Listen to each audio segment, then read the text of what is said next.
Yun, good morning. Meron po tayong ano dito, isang insekto tsaka isang hayop. Oh, malalaglag na siya dyan. Malalaglag na. Oh. Pero mabait naman po yung ano natin, hayop. Di naman basta-basta siyang na, ano, gumagalaw ng ano. Kahit insekto nga niya, hindi niya ginagalaw eh. Ang ating hayop, huwag mong guluhin yan. Katuklawin ka niyan. Ito po yung isa nating ano.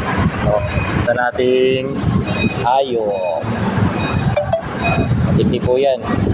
Huwag nyo lang tukain yan pag nasaktan yung ano natin, hayop natin, tutuklawin tayo niya. Kaya puting himas-himas lang, okay na yan. Hindi naman basta-basta manunuklaw to eh.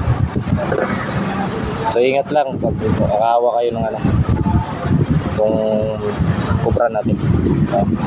Kasi ito lang yung mabait na cobra. Kahit anong gawin mo dito,